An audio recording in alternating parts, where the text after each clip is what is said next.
Hey everyone, I am Mona Singh and you are watching Exam Insight। तो start करते हैं आज की अपने वीडियो को, जो कि बिहार एसएससी द्वितीय स्नातक स्तरीय पीटी परीक्षा, जिसका डेट था आपको 23/2/2015 को संपन्न हुई थी, जिसके सामान्य अध्ययन के प्रश्नों को हम लोग देखेंगे। साइंस, मैथ और रीजनिंग के लिए अलग से वीडियोज़ आएगी ताकि सब कुछ मिक्स नहीं हो जाए, क्योंकि बहुत सारे बच्चों को ना बस सामान्य अध्ययन के प्रश्नों को देखना होता है। तो उनके लिए भी है एक वीडियो, अलग से प्लेलिस्ट बना दी गई है इसकी। जो लोग भी नए हैं वो चैनल विजिट करके वहाँ से देख सकते हैं। अभी तक कुल टोटल ना आपको 8 सेट्स हो चुके हैं, जिसमें आपको 33 सेट्स होने वाले हैं। स्पार्क पब्लिकेशन का ये सेट है, काफ़ी यूज़फुल होने वाला है, क्योंकि PYQs ही रिपीट होते हैं एग्ज़ाम में। जी हाँ, बिल्कुल PYQs ही रिपीट होते हैं एग्ज़ाम में। अगर आप लोगों ने PYQs को पढ़ लिया ना, तो आपने 75% सिलेबस को यूँ ही कवर कर लिया है। एक आइडिया मिल जाता है कि क्या पढ़ना है। जैसे देखिए, यहाँ पे करंट के भी बहुत सारे क्वेश्चंस हैं, तो आपको ये पता है कि करंट का टॉपिक कौन सा पढ़ना है। जैसे स्पोर्ट्स इंपॉर्टेंट हो जाता है आपको, राज्य हो जाता है इंपॉर्टेंट, उनकी राजधानी कौन से कंट्री की, कौन सा कैपिटल है आपको, वहाँ की मुद्रा क्या है, ये सब काफ़ी इंपॉर्टेंट टॉपिक। तो ये कैसे पता चलेगा जब तक PYQs नहीं बनाइएगा, तो समझ में कैसे आएगा कि क्या पूछता है बिहार एसएससी। तो स्टार्ट करते हैं आज की अपनी वीडियो को, और अगर अच्छी लगी तो प्लीज़ लाइक शेयर और सब्सक्राइब करें, और कमेंट सेक्शन में पूछें जो भी क्वेश्चंस में प्रॉब्लम हो या जो भी क्वेरीज हो आपकी। स्टार्ट करते हैं। पहला क्वेश्चन, ग्रेबेलियस गार्सिया मार्केज की मृत्यु 17/4/2014 को कहाँ हुई थी। तो ये आपको कहाँ हुई थी, इसका सही आंसर क्या है। तो ये उस टाइम के करंट का क्वेश्चन है, तो डायरेक्ट इसके आंसर पे आएंगे। नोबेल पुरस्कार प्राप्त साहित्यकार थी ये, क्या थी वो, मतलब ये पूछ रहा है कि कौन थी वो, यहाँ पे पूछ रहा है कि वो कौन थी। तो वो आपको नोबेल पुरस्कार प्राप्त साहित्यकार थी। तो इससे क्या समझ में आता है कि जो भी इंपॉर्टेंट पर्सन्स है, अगर उनकी डेथ अभी रिसेंटली हुई है, जिनकी भी मृत्यु हुई है इंडिया में भी या वर्ल्ड में भी, तो उनको आप लोग देख लीजिएगा थोड़ा सा करंट में। आगे है, वर्ष 2014 विंबलडन महिला एकल खिताब किसने जीता था। तो ये भी करंट का क्वेश्चन है। तो इससे क्या समझ में आया कि अभी जो विंबलडन महिला एकल खिताब हुआ है, उसका सही आंसर क्या है, या उसको आप लोग करंट से देख लीजिएगा। मतलब स्पोर्ट्स से, खेलकूद से आपको बहुत सारे क्वेश्चंस पूछे जाते हैं। पिछले वाले वीडियो में भी मैंने बताया है। इसका सही आंसर क्या हो जाएगा, पेट्रा क्वितोवा। आगे है, निम्न में से कौन सा युग्म सही नहीं है। यहाँ पे नहीं है पूछ रहा है, देखिए राज्य और राजधानी पूछ दिया यहाँ पे। तो राज्य और राजधानी, वहाँ की मुद्रा, ये काफ़ी इंपॉर्टेंट टॉपिक है। ये ना केवल बिहार एसएससी, इवन बिहार दरोगा या बिहार पुलिस कांस्टेबल में भी काफ़ी इंपॉर्टेंट है। तो स्टार्ट करते हैं। इसका सही आंसर क्या हो जाएगा, पहले ऑप्शंस देख लीजिए। ऑप्शन ए है मिस्र काहिरा, ऑप्शन बी केन्या, इसको रिमूव कर लेते हैं यहाँ से, केन्या नैरोबी। ऑप्शन सी है आपको सूडान खार्तूम, या ऑप्शन डी दक्षिण अफ्रीका जोहान्सबर्ग। तो इनमें से बोल रहा है कि सही नहीं है, तो कौन सा हो जाएगा, दक्षिण अफ्रीका जोहान्सबर्ग। आगे है, द गाइड उपन्यास के लेखक कौन है। द गाइड उपन्यास के लेखक कौन है, तो डायरेक्ट इसके आंसर पे आएंगे। ये कौन है आपको, RK सिंह है। कौन है, RK सिंह है। आगे है, हीराकुंड बांध किस नदी पर अवस्थित है। तो हीराकुंड डैम किस नदी पर अवस्थित है, तो ये है आपको महानदी पर। कौन सी नदी पर, महानदी पर। हीराकुंड डैम जो है आपको, हीराकुंड बांध, ये भारत की सबसे लंबी बांध है। क्या है, भारत की सबसे लंबी बांध है। आगे है, निम्नलिखित में से किस फसल की खेती भारत में सर्वाधिक क्षेत्रफल में होती है। ऑप्शन ए गेहूँ, ऑप्शन बी धान, ऑप्शन सी कपास, या ऑप्शन डी गन्ना। तो कौन से फसल की होती है, धान की होती है। आगे है, दिनार किस देश की मुद्रा है। देखिए यहाँ पे आ गया ना मुद्रा, वहाँ पे था राज्य, सॉरी आपको कंट्री और उसकी कैपिटल से, और यहाँ आपको दिनार किस देश की मुद्रा है। ऑप्शन ए है चीन, option B Iran, option C Iraq, या ऑप्शन डी इंडोनेशिया। तो कहाँ की मुद्रा है ये है आपको इराक की, जहाँ पे इसको ना इराकी दिनार बोला जाता है। आगे है, मालगुडी डेज के रचनाकार कौन है। तो मालगुडी डेज के रचनाकार कौन है, सेम है यहाँ पे, RK नारायण है। आगे देखते हैं, निम्नलिखित में से कौन सी महारत्न कंपनी नहीं है। तो महारत्न कंपनी नहीं है पूछ रहा है। ये उस टाइम 2014 का, सॉरी 2015 का क्वेश्चन है ये। तो इससे क्या समझ में आया कि ये 2015 का क्वेश्चन है। जो यहाँ पे आपको ऑप्शंस देख रहे हैं ना, अब ये सारे हैं महारत्न कंपनी। कितने हैं भारत में, अगर पूछ दे कि टोटल कितने महारत्न कंपनी हैं, तो ये आपको टोटल 14 है। कितने हैं, टोटल 14 हैं। और यहाँ Steel Authority, Power Finance Corporation, National Thermal Power Corporation, Coal India Limited, ये आपको सारे के सारे महारत्न कंपनियां हैं। आगे देखते हैं, गंगा ब्रह्मपुत्र डेल्टा क्षेत्र का वन निम्नलिखित में से किस नाम से जाना जाता है। ऑप्शन ए है मानसून वन, ऑप्शन बी वर्षा वन, ऑप्शन सी पतझड़ वन, या ऑप्शन डी सुंदर वन। तो गंगा ब्रह्मपुत्र डेल्टा, तो इसका सही आंसर क्या है, ये है आपको सुंदर वन। क्या बोला जाता है, सुंदर वन। आगे है, कालिदास समान पुरस्कार प्रारंभ किया गया था? तो कौन से स्टेट से? तो ये आपको एमपी से शुरू किया गया था। आगे है, भारत में अंतर्राष्ट्रीय फिल्म समारोह 20 से 30 नवंबर 2014 के बीच कहाँ से आयोजित हुआ था? तो ये भी उस टाइम के करंट का क्वेश्चन है। इनको अगर नहीं भी देखेंगे तो कोई बड़ी बात नहीं है, बस इतना याद रखिए कि इस टाइप के जो क्वेश्चंस है ना, जो इनका पैटर्न है, जैसे भारत में अंतर्राष्ट्रीय फिल्म समारोह अभी जो रिसेंट में हुआ होगा, अभी आप इस क्वेश्चंस को देखते हुए, जैसे अगर आप लोग अभी वीडियो देख रहे हैं तो वहाँ पे तुरंत ना उसको पॉज करके सबसे पहले गूगल करिए कि भारत में जो अंतर्राष्ट्रीय फिल्म समारोह है वो 2025 में या 24 में कहाँ हुआ, तो वो आप लोग उसको लिखिए, वो ज़्यादा इंपॉर्टेंट होगा। आगे है, पंचतंत्र के रचनाकार कौन है? पंचतंत्र के रचनाकार कौन है? Option A Bharatendu Harishchandra, option B Vishnu Sharma, option C Kalidas या ऑप्शन डी चाणक्य। तो कौन है? ये है आपको विष्णु शर्मा। पंचतंत्र की रचनाकार कौन है? विष्णु शर्मा। आगे है, बर्मा ब्रिटिश भारत से कब अलग हुआ था? तो बर्मा ब्रिटिश भारत से कब अलग हुआ था? यहाँ पे जितने भी ऑप्शन है ना, ये आपको गलत दिया हुआ है। इसका सही आंसर आपको होना चाहिए 1 अप्रैल 1937, 1 अप्रैल 1937। क्या हो जाएगा? 1 अप्रैल 1937। आगे है, पटना उच्च न्यायालय की स्थापना कब हुई है? तो ये आपको कब हुई है? 1916 में हुई है। कब हुई है? 1916 में। तो आप लोग कमेंट सेक्शन में ये बताइए कि पटना उच्च न्यायालय के मुख्य न्यायाधीश वर्तमान में कौन है? आगे देखते हैं, सर्वेंट ऑफ इंडिया सोसाइटी की स्थापना किसने की थी?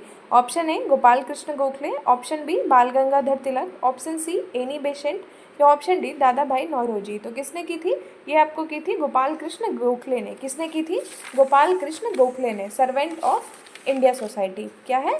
Servant of India society. और अगर पूछ दे कि कब की थी, तो ये की थी उन्होंने 1905 में। कब की थी? 1905 में। आगे है, भारत का अनुमानित रक्षा खर्च है उसके सकल घरेलू उत्पाद का कितना? 2.5%, ऑप्शन बी 5%, ऑप्शन सी 9% या ऑप्शन डी 7%। तो इसका सही आंसर क्या हो जाएगा? ये सारे ऑप्शंस आपको गलत दिए हुए हैं। इसका सही आंसर है आपको 1.9%। कितना है?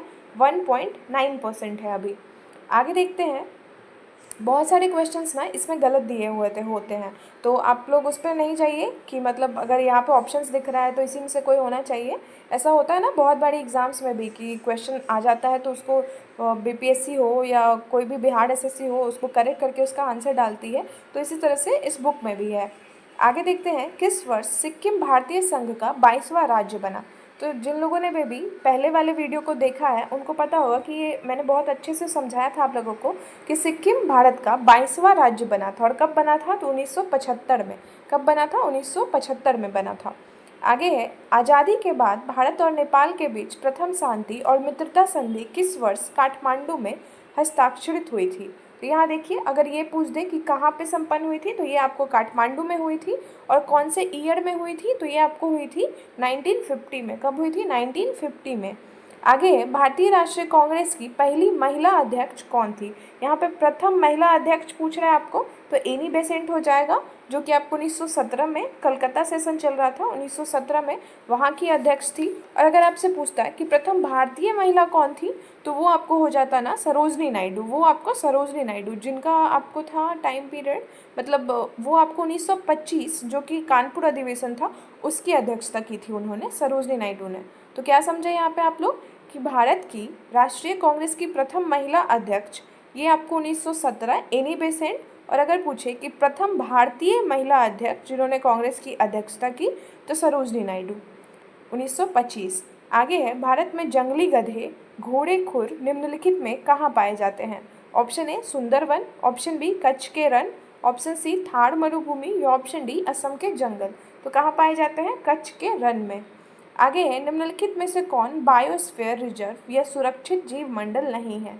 नहीं है बोल रहा है यहाँ पे, तो मन्नार की खाड़ी है, नीलगिरी भी है, सुंदरवन भी है, लेकिन काजीरंगा नहीं है। क्या है? काजीरंगा नहीं है।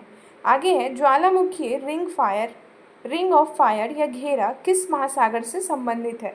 रिंग ऑफ फायर किस सागर से संबंधित है आपको? तो ये है आपको प्रशांत महासागर से। किससे है? प्रशांत महासागर से रिलेटेड है। आगे है, सबसे अधिक प्याज उत्पादन करने वाला राज्य कौन सा है? Option A Paschim Bengal, option B Bihar, option C Maharashtra या ऑप्शन डी उत्तर प्रदेश।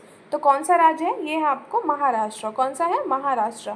आगे है, बिहार पंचायती राज अधिनियम 2006 में 2 ग्राम सभा की बैठकों के बीच अधिकतम कितनी अवधि निर्धारित है? तो कितनी अवधि निर्धारित है आपको? तो ये आपको 3 महीने की अवधि। कितनी है टोटल? 3 महीने की अवधि है। आगे देखते हैं, यहाँ पे कॉलम x को कॉलम y से मिलाना है। कृष्णा, ऑप्शन बी है आपको गोदावरी, ऑप्शन सी है आपको ब्रह्मपुत्र, या ऑप्शन डी है आपको नर्मदा। तो इसको सही मिलाना है। इसका सही क्रम क्या हो जाएगा आपको? ऑप्शन ए हो जाएगा। जैसे कृष्णा नदी आपको किससे है? महाबलेश्वर से। गोदावरी किससे है आपको? तो गोदावरी आपको हो जाएगा, गोदावरी आपको ऑप्शन सी नासिक से हो जाएगा। ब्रह्मपुत्र आपको किससे है? तो ये है आपको सांगपो से। और नर्मदा, नर्मदा है आपको अमरकंटक से। अपील की सुनवाई में ग्राम कचहरी में न्यूनतम पंचों की गणप्रति नियमतः क्या होनी चाहिए? कितनी होनी चाहिए? ऑप्शन ए है 5, ऑप्शन बी 7, ऑप्शन सी 3 या ऑप्शन डी 9। तो कितनी होनी चाहिए? इसका सही आंसर है आपको 7। आगे देखते हैं, ग्राम सभा एक या अधिक संख्या में निगरानी समिति का गठन कर सकती है। इस समिति का गठन किनसे किया जा सकता है? ऑप्शन ए वार्ड सदस्यों से, ऑप्शन बी मुखिया, उप मुखिया तथा वार्ड सदस्यों से, ऑप्शन सी कोई व्यक्ति जो ग्राम पंचायत का मत धारक करता हो, या ऑप्शन डी ऐसे व्यक्ति जो ग्राम पंचायत के सदस्य नहीं हो। तो इसका सही आंसर क्या है आपको? ये है आपको ऑप्शन डी, ऐसे व्यक्ति जो ग्राम पंचायत के सदस्य नहीं हो। आगे है, ग्राम पंचायत के चुने हुए सदस्य उप मुखिया का चुनाव करते हैं। उप मुखिया के निर्वाचन के संदर्भ में निम्नलिखित में से कौन सा वक्तव्य सही नहीं है? तो सही नहीं है बोल रहे हैं यहाँ पे, ऑप्शंस देख लेंगे। उप मुखिया के चुनाव में मुखिया मतदाता होगा, ये आपको सही है। निर्वाचन में मतों की बराबरी की स्थिति में विजेता का निर्णय लॉटरी द्वारा होगा, ये भी सही है। ऑप्शन सी निर्वाचन आयोग, राज्य निर्वाचन आयोग के पर्यवेक्षण एवं नियंत्रण में ग्राम पंचायत अपनी पहली बैठक में उप मुखिया का चुनाव करेगा, ये भी आपको सही है। ऑप्शन डी है आपको उप मुखिया के निर्वाचन में मुखिया मतदाता नहीं होगा। यहाँ पे देखिए, अगर ऑप्शन ए सही है तो ऑप्शन डी गलत होना चाहिए, क्योंकि सेम है। यहाँ पे उप मुखिया के चुनाव में मुखिया मतदाता होगा, बल्कि नहीं होगा, यहाँ पे दिया हुआ है। आगे देखते हैं, मुखिया स्वहस्ताक्षरित आवेदन देकर अपने पद से परित्याग कर सकता है। बिहार पंचायती राज अधिनियम 2006 के अंतर्गत उसे अपना आवेदन किसे प्रेषित करना होगा? तो किसे प्रेषित करना होगा? इसका सही आंसर क्या है? जिला पंचायती राज पदाधिकारी को। किसको करेगा? जिला पंचायती राज पदाधिकारी को। यहाँ देखिए, कंटिन्यू हम लोगों ने कितने क्वेश्चंस किए हैं ग्राम सभा पंचायत से, कितने क्वेश्चंस किए हैं। तो इससे क्या समझ में आया कि पंचायती राज जो है वो आपको काफ़ी इम्पॉर्टेंट है। ग्राम पंचायत जो है उसको बिल्कुल पढ़ के ही जाना है, उससे अंदर तक के क्वेश्चंस पूछे जा रहे हैं। जैसे देखिए, ग्राम पंचायत वाला यहाँ पे जो क्वेश्चन पूछा है कि कौन कौन से होते हैं उप मुखिया के निर्वाचन में, या अभी पूछा है कि ग्राम सभा या कितने कितने दिनों पे होती है। ये सारे क्वेश्चंस, इस टाइप के जितने भी क्वेश्चंस होंगे एक बार उनको अच्छे से कर लीजिएगा। आगे है, भारतीय संविधान का कौन सा प्रावधान दल बदल निरोध से संबंध रखता है? दल बदल, जिसको एंटी डिफेक्शन लॉ बोलते हैं, ये आपको किससे रिलेटेड है? तो 10वीं अनुसूची से। किससे है दल बदल? 10वीं अनुसूची से है। आगे देखते हैं, भारतीय संविधान की धारा 198 में धन विधेयक पारित करने की विधि प्रावधानित है। यदि विधान परिषद धन विधेयक को रोक लेता है और उसे वापस करने से मना कर देता है, तो कितने दिनों के बाद इस विधेयक को दोनों सदनों के बीच से पारित माना जाएगा? तो इसका सही आंसर क्या है आपको? कितने दिन लगते हैं? टोटल आपको 14 दिन के अंदर। कितने? 14 दिन। आगे है, भारतीय संविधान का अनुच्छेद 51A नागरिकों के मौलिक कर्तव्यों से संबंधित है। किस संविधान संशोधन से इसे लाया गया था? तो ये आपको कौन से संविधान संशोधन से लाया गया था? 42वें संविधान संशोधन से। कौन से? 42वें संविधान संशोधन, जिसका ईयर क्या हो जाएगा आपको? 1976। 4 और 2 6, तो 1976 हो जाएगा। आगे है, 74वें संविधान संशोधन का संबंध निम्नलिखित में से किस संस्था से है? अगर यहीं पे आपको 73rd कॉन्स्टिट्यूशन अमेंडमेंट एक्ट बोल देता संविधान संशोधन, तो किससे हो जाता? आपको पंचायती राज से। और यहाँ पे क्या बोल रहे हैं? 74th, तो किससे हो जाएगा आपको? नगर पालिकाएं से। किससे? नगर पालिकाएं से। 73rd है आपको पंचायती राज से और 74 है आपको नगर पालिकाएं से। और यहाँ पे क्या है? 51A, तो ये आपको किससे है? 42वें संशोधन से ऐड किया गया था।